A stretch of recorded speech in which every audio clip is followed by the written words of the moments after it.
What if the key to your students' academic success wasn't just in that perfect lesson plan, but in how students feel when they walk into the classroom? Social emotional learning is more than just a trend. It's a research-backed approach that strengthens relationships, boosts academic achievement, and supports the mental health of students and educators. And as one of our guests, Rhiannon Beery, tells us today, it's about more than just chair yoga. Although I personally wouldn't mind more of that in my life either. When I started school. We're here for the students and we want what's best for the student. And I love watching people learn. Your teacher, student, academics, curriculum, whatever, that center post, the one that keeps this education together. Hi, and welcome to the Last Best Learning podcast, a podcast designed for Montana's educators, where our mission is to deliver digestible, relevant professional learning, honoring your capacity in an increasingly busy world.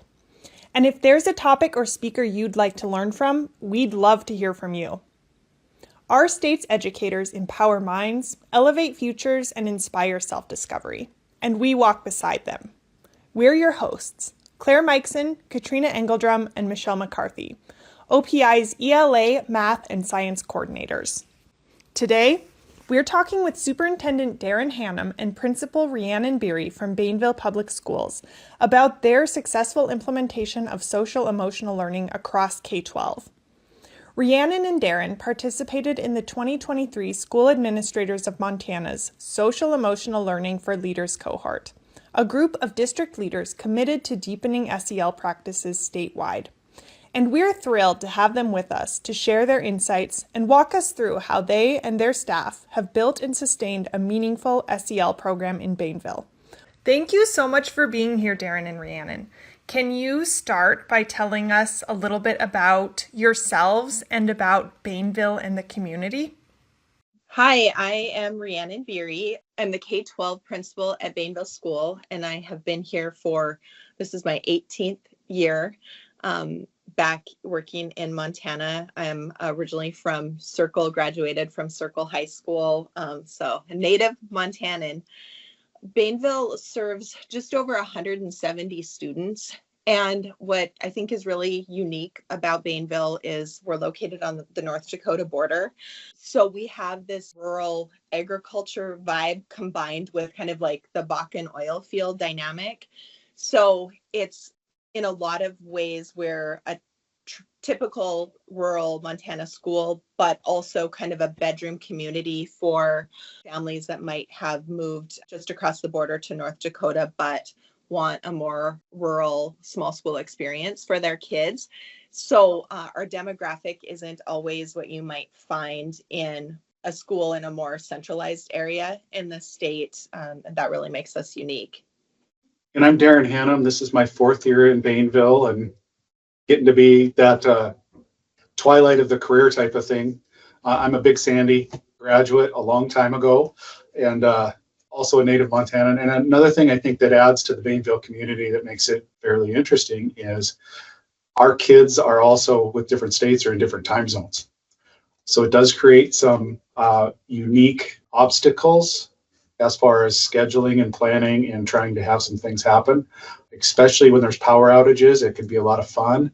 Or if we have to cancel busing, it creates its own issues with parents and getting their kids to school. So, yeah, that is a really unique challenge.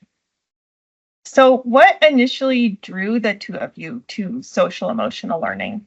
And why did you decide it was something that you wanted to pursue for Bainville students and staff? So for me, it goes back to just post-COVID in getting ready for kids to be back in the building after doing virtual learning. I had participated in a webinar that Dr. Bella Bukowski had put on. And if you know Bella, she's done a lot of work in the state around MTSS. And we had been an MTSS school for many years, but when we looked at our triangle, we'd always had this like focus on academics and this focus on behavior. And then I was sitting in Bella's training, which was what I'd later understand an SEL training. And I was like, it was one of those light bulb moments that for myself as an educator, where I was like, this is the missing link, that we've been focusing on, skill building for kids, but that's not always, behavior didn't always meet everything that kids were needing in their skill gaps. And that SEL component was just that missing component in that aha moment. And I was like, this is what we need to be doing in our building. Well, I think on my part on the SEL portion is about 25 years ago in one of my former districts, we were dealing with a lot of student issues and doing some trainings. And I go back to Ruby Payne and her poverty education way back when we were dealing with mostly, we were a 90% free and reduced lunch school and trying to meet the needs of our children. So the precursor to the terminology of social emotional learning is where we were at, and trying to meet them, just making sure that our kids had their needs met so we could learn a little bit. And as that developed over time, when I was onboarding with Bainville, and Mrs. Beery and I were having some fun conversations, we talked a little bit about, hey, we're going to start this Character Strong program. What do you think? And I'm all on board with that idea. And we've transitioned forward to where we're at today. And I think the MTSS portion that this school has had involved has been huge in the idea that it was easy to adopt because it was already part of their system. I love that you brought up that Ruby Payne book, because I remember reading that my first year teaching. And that, if you're listening and you're not familiar with the book, it's called A Framework for Understanding Poverty, and the author is Ruby Payne. And it is pretty transformative if you haven't experienced poverty yourself, or if you don't understand the disparities between kids from different socioeconomic classes. I wonder if you can tell us, I know you both participated in that school administrators SEL cohort. Can you tell us a little bit more about that experience, and in particular what your key takeaways were and how it impacted both of your perspectives? Yeah, so that cohort was available to us over the fall semester of school. And my primary reason for joining was really a teacher retention. We talk a lot about recruitment, but we have a lot of amazing educators in the state coming back year after year. And as a leader, I really want to make myself the best leader that I can be to support our teachers through the challenges that they experience every day in our classrooms, and find ways to help support them in combating the stress and burnout that can occur with being an educator, and supporting them in meeting balancing the demands and resources that they have in order to make sure that everyone's energy in our building is going to the right place, which is to our kids. So that cohort started out really with a focus on personal wellness and mindfulness practices, just as way of focusing on self-care for all of us, and then transitioned into ways that leaders can positively communicate with teachers. Life is hard, and depending on the year, teachers experience different personal situations that add to the stress in their classrooms. And so, coming to conversations as a leader from a place of more of curiosity than an authoritative conversation, and just really supporting teachers through hard conversations that we might have to have sometimes as leaders, but in a supportive way first. And it was really useful to think about that, and that intentional language that you engage those conversations. I agree with Rhiannon completely on that perspective. And to throw that in on mine is when I saw it, and Rhiannon and I were talking about it a little bit, it also gave us an opportunity to take a professional development together and work on those tools as a team, and have different conversations with the feeling wheel and the feeling pillow that are in our schools now. But I think also along the ways is not only perspectives and goals, but it also gave us some things to apply. I think Mrs. Beery did a nice job. We have our teachers do goals every year, and one of the things that she did this fall with teacher goals is, how do you best like to be appreciated? So that is a fantastic format that's in there. And I think the awareness of how much a positive environment for our teachers as well as our students is important. So we threw in something this year, Healthy as Wellness, and we're brought some groups in to start working with our teachers in health plans, different things, and just trying to build that supportive structure of not only keeping them healthy and productive throughout the year, retaining them, but hopefully we can make them closer as a group and also more productive by being more healthy, both emotionally and physically. So. Yeah, I love, it sounds like you guys both took a, two-tiered approach. There was this like, what are we going to do for our students approach, but also our teachers can't engage in those activities with our students. They can't help our students regulate in times of struggle if they're dysregulated or they're experiencing struggles that are personal and kind of impacting the way they're showing up every day. And it seems like a lot of SEL programs are, here's this curriculum to do in your school and really ignore that teacher part. So I love that you've taken that approach and from what you've shared so far, it sounds like that was the starting point. Am I understanding correctly? You started with the teachers and then went to the curriculum, or I guess, can you tell us more about how you brought it into the school? What was that process like and what your steps were? So here we are in 2024 going through this SEL for Leaders cohort, but I'm the gung-ho, let's, go in guns a-blazing and start something kind of person. And so now I have to go back to 2020, 2021 after this light bulb moment with Bella and talk about the implementation in our building, which I know Darin mentioned Character Strong. We did go in with Character Strong implementation, K through 12 in year one with students. And that's a lot. Really quickly that we had to do some backpedaling because just like in our personal lives where we might encounter adults and interact with adults that have stronger SEL skills than others, educators are no different. So we really had to step back and assess staff readiness, not just in a way of like, am I the kind of person that can just jump in and, see how it goes, but also in, with SEL, it's really, do I have the skills and the language to talk SEL with kids? And some of us do, and some of us don't. And that's okay. But that was just a huge part of that staff readiness piece that we kind of jumped in and then had to jump back out with and slow it down. So it created some really good conversations and stepped back in ways where maybe that meant like our counselor took more of a larger role with some grade levels in the SEL implementation and doing some modeling of what even is SEL, because the term itself was unfamiliar to many.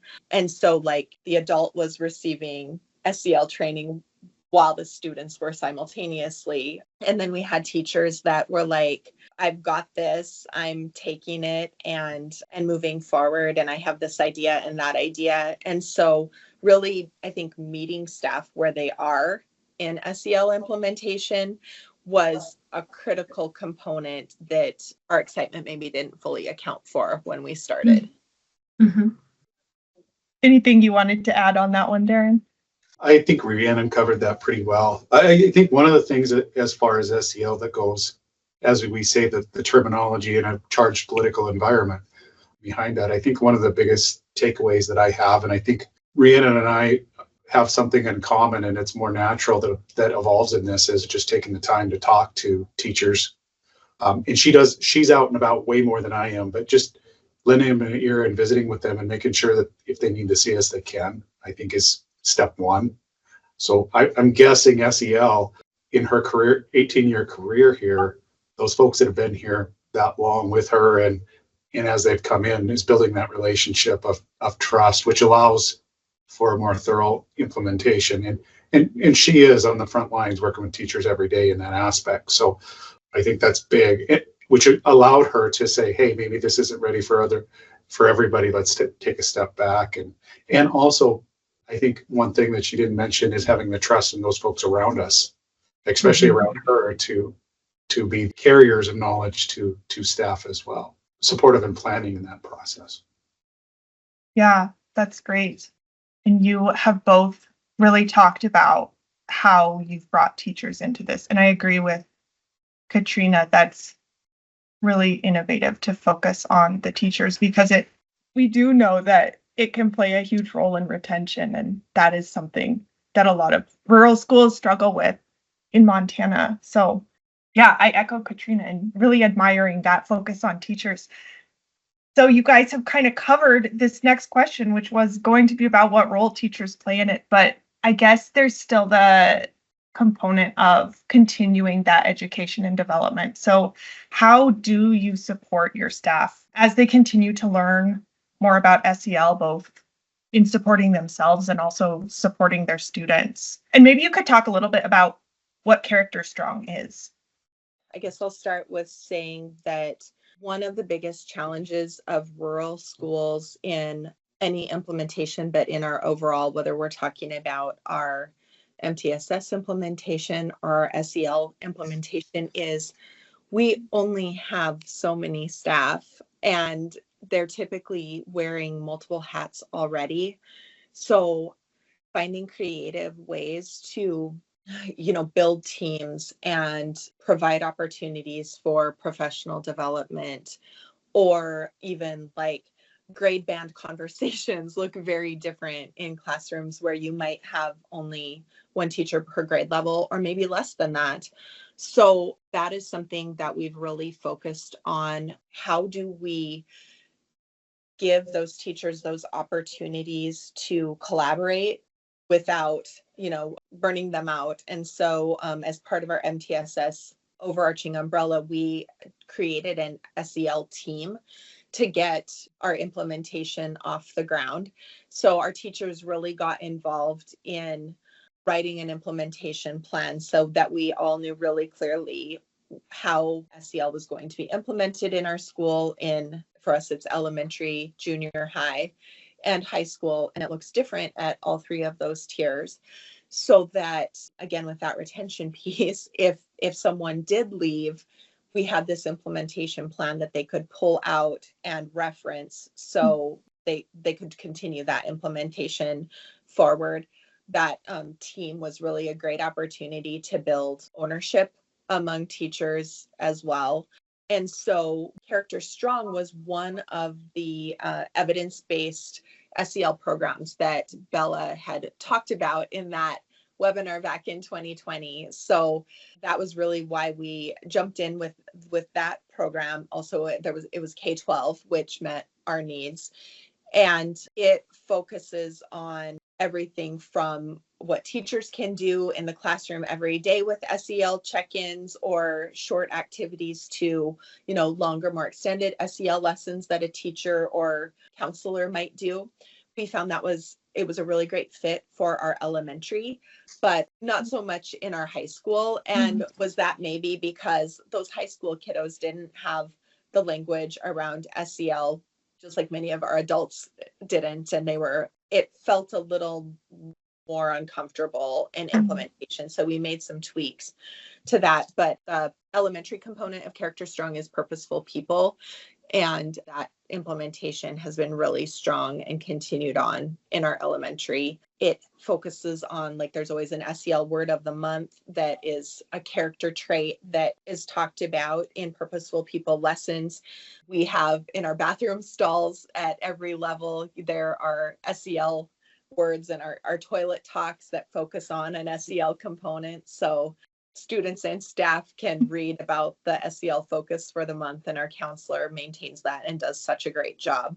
We've also added Panorama, which it kind of provides a picture similar to Montana's early warning system, but has an SEL component from Castle. So there are SEL surveys that we use with students in grades 3 through 12 at least twice a year. And you can kind of choose the SEL component that you're most interested in focusing on. So like, for example, this year, our SEL survey has included self-management, self-efficacy, social awareness, and supportive relationships. And then, so all of our teachers see those survey results and we talk about them and use that data to generate deeper focus group questions to dive into, because we really want to hear how students are feeling about our school, themselves, what's happening in classrooms. And that's a tool that we use from the individual student level to school-wide. The other way that I have tried to keep staff involved in SEL development is just modeling those SEL practices, whether it's just a brief check-in or maybe a brief Google form that teachers could use then with students. So they get to practice it as staff and then choose to implement that with students. I think on a more district level scale is SEL is included in our professional development plan. So as we talk about that, if somebody comes and wants to attend a training that's SEL oriented, we check off on it, pay for it.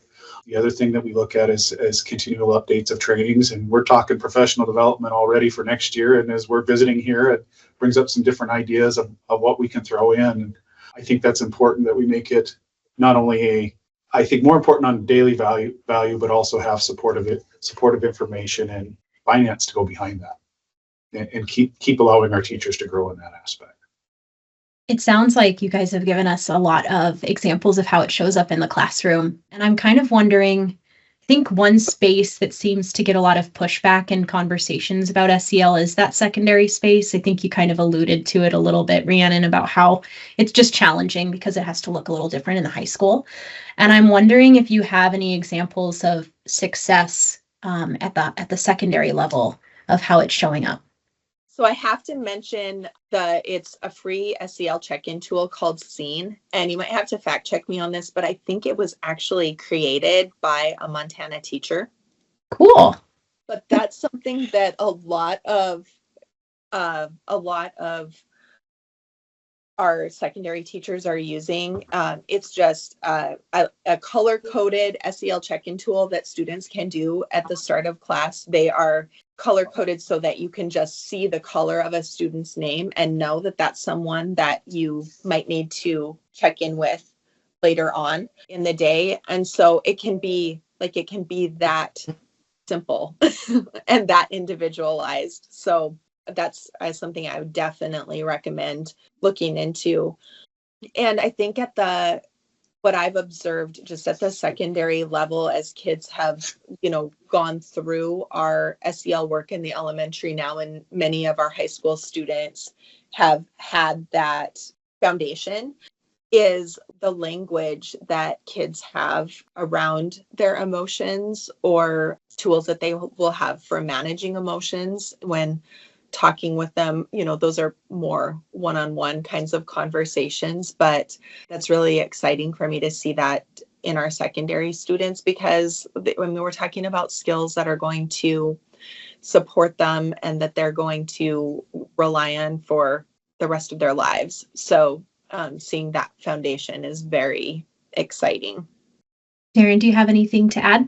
I don't on this one. Told you the brains was here today. Yeah, Rhiannon is so good about hitting all the elements. So I'm also, you both spoke a little bit about the challenges that you faced early on with going in really with a lot of excitement and then having to kind of dial that back and then reassess that implementation scheme and kind of how you wanted everything to come together. And I'm wondering if there were any other obstacles while you were implementing this that sort of popped up that would be helpful for other educators and leaders in schools to know about.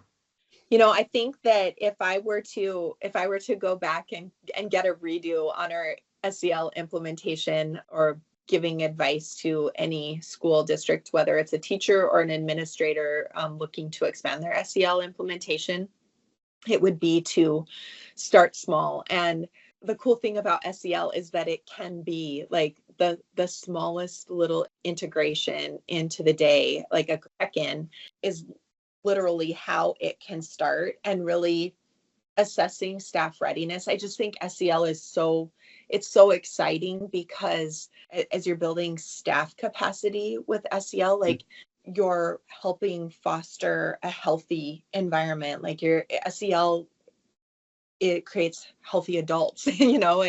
Yeah. It's foundational to healthy conversations between adults. It builds a supportive culture. That all falls back to SEL. So really building that staff SEL capacity is critical to its success in school-wide implementation. And like I mentioned before, I was looking for that missing piece in our MTS implementation, and it being about more than behavior. And it is SEL that was the missing piece, and now has become the third component of our MTSS triangle. One thing that I would say is I think it's ever evolving. You can't sit back and say you have a program that works. You're always going to find different pieces. And one thing that we've talked about a lot this year, and have different levels of staff talking about it as well, is one part of SEL integration that may be something that we're trying to address is, what do you do for parents? Yeah. We do have some students that struggle. How do we get them involved in part of this process? And some of them may need these skills to help their kids be successful. How do you get them to attend? Addressing those challenges that come up with the program overall, and how do you move forward and make it more successful? And, the parent one is going to be it's a question. We don't have an answer for it yet. We're just trying to get that involved as well. Yeah, Darin, that was the point. I realized looking at our questions again that we didn't ask about a component that's kind of essential to the school community, which is the families and the wider community of Bainville as well. And I'm wondering if you've heard any positive feedback about what you're doing, if people in the wider space of Bainville are kind of noticing what's happening with the students and the staff, and if that's leading to any comments that you guys are getting. I will answer this one before Rhiannon gets to start. I think there's one thing that's really telling as far as how the processes are working with our school is, at this time, and I'm going to knock on wood, we have no staff openings for next year. What that tells me is on the end of it is we're doing a lot of things to help people want to be here. And also with kids, as we talk about North Dakota kids, this year hasn't been the same as usual. We see a lot of kids that are going to apply to come here. And I think that also is a representation of how things are done in a daily level, academically, behaviorally, and social emotionally, all wrapped together. I think those are pretty telltale signs of things are going well. Not perfect, but well. As far as parent feedback, SEL is so embedded into everything that we do. So we're not hearing specific feedback to SEL, but how I think that translates is when a school's focus includes SEL work, I think that really communicates to parents your focus on the whole child. So we're talking about, rather than like as a principal, just calling home and talking about a child's behavior, if I'm able to talk to them about how we want to support their child in becoming more able to self-manage their emotions. And we have a reset room available where they can go and engage in various calming techniques or mindfulness practices. I think that helps build a supportive relationship between school and parents, because I'm not calling them just to tell them what their child's consequences will be and what parents appreciate a school that sees fullness of their child and wants to support them in developing the skills that they don't already have. And SEL has given us the tools and language to be able to do that. I was thinking about what Darin said about how you guys get more students that want to come to Bainville. And I think that was something Katrina and Michelle and I were talking about. We were looking up Bainville population, and we reflected like that seems bigger than for what the town should have for kids. So that explains that. And the fact that you don't have problems with teacher retention, or to the same extent as a lot of communities in Montana. We had an episode on community engagement where our superintendent that we interviewed said the same thing. So I think there's really something to be said about the way that you guys are developing those relationships with teachers and students and making it a place that teachers want to stay in rural Montana, which, like we've talked about, can be a huge challenge. Mm-hmm. But I'm going to switch gears. And I know that SEL is probably a really holistic program from what you have said. But is there a way that teachers are able to kind of track SEL growth in students? So I had mentioned our use of Panorama, and that implementation is K-12. So we start our Panorama surveys at grade 3, but we're able to see data and growth. Like we just wrapped up our spring SEL survey last week. So I was looking at some kids' data, and we can see areas that they have grown in or areas that they might need more support in. And it color codes the kiddos' SEL skills according to the MTSS tiers. So you can, in a quick view, see students that might need more support. And then you're able to drill down, as I mentioned before the topics of our survey, we can drill down and say like, oh, this student was really strong in social awareness, but they're needing some support in supportive relationships. Mm. And it will give us suggested supports or interventions on how to help meet that student's needs or build the student's skills, as well as it has an SEL checking component. And we're able to make anecdotal notes if we've had parent contacts around SEL topics or, observations that teachers might see in the classroom. And so all of our teachers have real-time access to that. And I love that it focuses, like, it's academics, attendance, behavior, SEL, like all equally across the board. So I love that SEL is as important as coming to school on time. It is as important as how students are performing academically, because it's all entwined. So that's a great tool. That's pretty amazing how specific that is. It sounds almost like it's helping build that profile of a learner for every single kid in your school. That's pretty cool. Without having to manually do that. Yes, that's the hard part. Said that because that was one of our primary reasons for looking into Panorama, was being a rural school with limited resources. We were spending so much time collating data that we were running out of time to use the data to support students and make database decisions that were impactful to students. And Panorama kind of took that lift out of that, so we could really get a quick snapshot of a student and help talk about meeting their needs. And so with that in mind, how is this really translating to those students? So what are you noticing in the student outcomes, both on the academic, behavioral, and SEL sides that you were talking about? It's just, I correlate it to academics. So like if you are, I'm thinking of like our KN1 kiddos that we're starting a lot of early academic interventions. And as you implement those tier 2 interventions, you kind of start to see kiddos filter out. Like you have your kids that move into tier 1 because they just needed that little bit of boost to really enter and stay at tier 1. And then you might see some students that sift down to the bottom and are kiddos that might need a longer term tier 3 support. And academics, that makes total sense.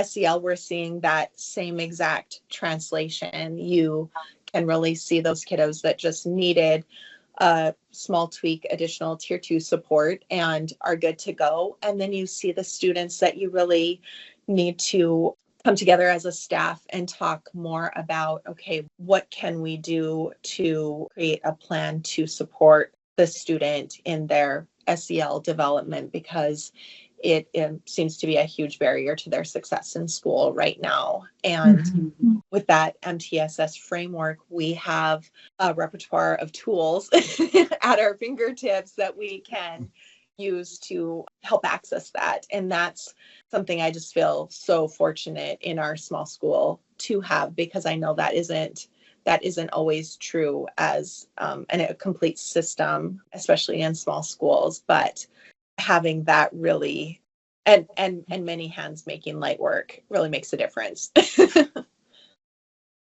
I think along the lines is where Rhiannon's at, and the daily boots on the ground, really checking data and those type of things. Mine is more of observational as I'm walking around or seeing our kids involved in athletics or in the hallways in those areas. I think one spot that I think you can see large improvements in different kids is I'm thinking in the back of my name that I kids that have learned to self-regulate, not only school-wide, but also whether it be in the athletic, academic, or activities field, where they're starting to make conscious decisions based on what they've learned as tools in school. And we've had a couple kids over the last 4 years make huge strides where they used to be in Mrs. Beery's office all the time and they're not now. And that's on more of a passive observation where I get to see them walk up and down the hall or sitting places, but also how they represent themselves outside our classroom setting and school setting. I think that's another place where you see that is very, very apparent. Yeah, and it sounds like it's creating a little bit of a shift, as you talked about how those elementary kiddos are now in that secondary space and they're just equipped with more skills. And it sounds like your whole school culture is kind of shifting over time. Is there anything else school culture related that you've noticed that you'd like to call out as something that has changed as you've been implementing this? I'd like to call out something I watched at our district basketball tournament this year. Beyond just we had success athletically, more than usual this year as we've had good success. But the thing that I noticed more than anything else is we had our moments of losing our cool, but our boys and girls basketball teams in particular, the sportsmanship that was out there. That's what I noticed most, is our kids were picking other kids up, congratulating kids from other teams, doing those things that I think are very interrelated to SEL growth. And some of those kids, it's like I said, over time, watching them over a 4-year cycle, it's a definite improvement. That's nice to see in a broader spectrum, is citizenship over the competitive nature of those events. So I was really happy to see that. Yeah, and I would add our school newspaper that comes out each month, the Blues News, highlights a senior in each edition as it gets closer to graduation, and where in the senior interviews, you might hear things that are probably common in small schools, like, I wish there was more to do in town, or, I'm bored on the weekends. Like, a positive that almost every student has is the teachers. And I think that just speaks volumes about the supportive culture that we're creating. Our kids know that we care about them here and that we know them, and SEL has been a component in supporting that. Yeah, kids do know when their teachers look out for them, and I feel like SEL would just help teachers make that explicit to students as well and be thinking about that. So we're on our last question. What advice would you give to other Montana superintendents or educators who are considering implementing SEL in their schools? I'm thinking about, I think it was 2 principal conferences ago. The last session was a speaker on mindfulness. And at the end of the session, she was introducing the audience to chair yoga. And I was standing at the back of the room at that point because I had an 8-hour drive ahead of me. And I looked across the room and I thought, oh boy, there's going to be a mass exodus of administrators happening right now. And one administrator walked by on it and said, I'm out of here. Everyone else stayed and sat in their chairs and did chair yoga. And I was like, wow, this really is evidence of how much as adults we need this.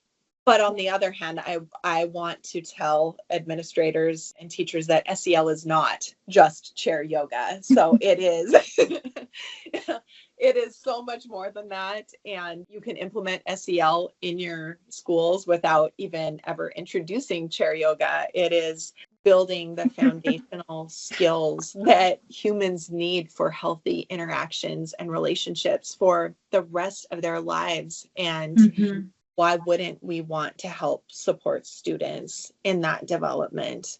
Because it will determine what is most important in our lives, and that is our relationships with other people. I agree. And I think the other part I would reach out is make sure that the administrative staff and staff are on the same page and they allocate time. Some schools may not have the resources, but SEL can be a very, very cheap program to implement. It's just your staff getting together, do a little research, but allocate some time, professional development time, whatever, to try to build the program, and also for those groups to be very flexible. And I think one other thing that most districts really need to be mindful of is, hey, there's lots of people out there they can reach out to and call and say, how do you do this? Use those resources. Absolutely. You know, anyone who's working in schools right now knows that students are struggling with social emotional awareness and knowledge. We all know the statistics. We all see, when we're in the classroom, we see that every day. Kids are just less and less regulated. And so it's so important to do this work. And it sounds like the way you guys are doing it is really working. And I love that you're calling attention to, like, it doesn't have to be this really expensive program. It doesn't have to be necessarily a full implementation plan. I think, Rhiannon, you mentioned, like, teachers can just start doing something small every day. And it makes such a big impact on our students. So I thank you both for sharing all of this with our listeners today. I hope that someone got to take something away from this and use it or think about it maybe a little bit. But thank you so much for sharing your expertise with us and letting us learn about what you are all doing. Thank you for the opportunity to have the conversation, because conversations is where we learn something. Definitely. Thank you so much, Darin and Rhiannon, for joining us today and sharing your knowledge and experience with SEL. The insights and approaches you've shared today can help equip educators to bring SEL into their own classrooms and schools. Thanks for learning alongside us, and we hope you'll join us for our next episode. Until then, keep learning, keep growing, and keep inspiring.